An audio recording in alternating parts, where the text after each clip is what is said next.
Today we're going to take a look at how I performed the inlay on this Gibson style guitar. Welcome to another episode of All Things Woodworking. I'm your host, Aaron. I've provided additional information in the description. Please leave a comment on what videos you'd like to see next. Make sure you like, subscribe, and share if you enjoy what you see.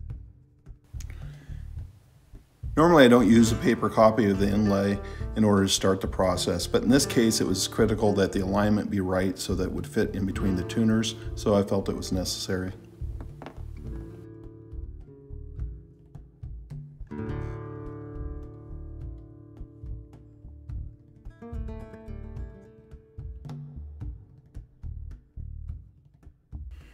I start by using CA glue to stabilize the inlay while I scribe around it.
I use chalk to rub into the scribe lines that I've created. It makes it more visible for when I'm routering out the inlay.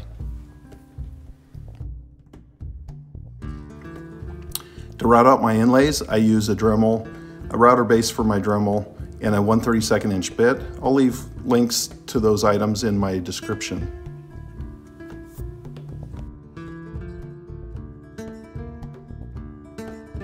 I take small passes up to the lines and check for fit.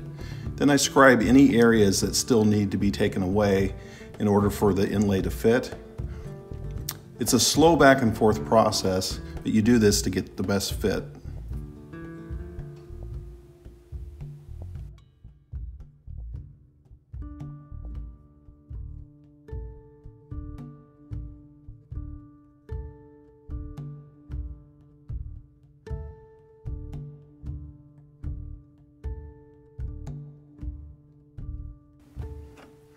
I purposely cut down into the next moon to help make sure that this moon is easier to finish. I highlighted what might look like a mistake, but it was actually done on purpose on the video.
When I'm purchasing my two-part epoxy, I look for two things. One, I want a longer handling time, so I'm not rushed with time. So this particular epoxy has a 30-minute handling time and then an 8 to 12 hour dry time.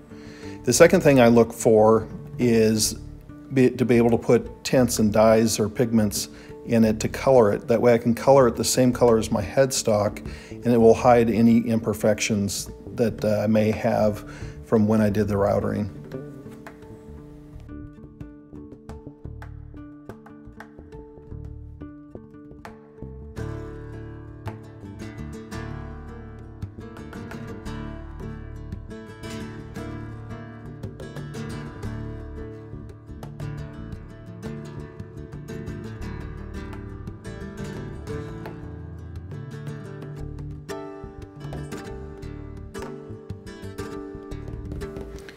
I push the mother of pearl into the epoxy to the bottom of the router pocket. With the squeeze out, you want to make sure you get some wax paper on top of that so your caul does not stick to the top of the headstock. And then lastly, clamp it, because the last thing you want is those inlays to come up out of the pocket and have issues when you go to sand.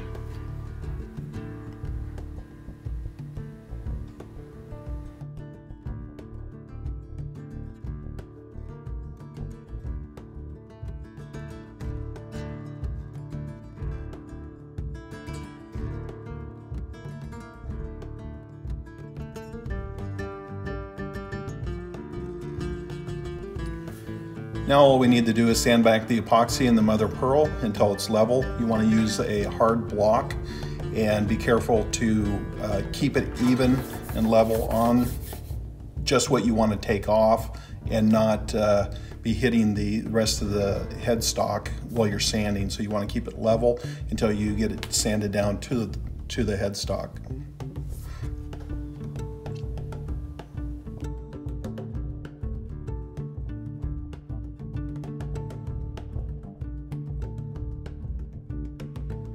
Thank you for joining us on this episode of All Things Woodworking. Remember to like, subscribe, and share if you enjoyed what you've seen.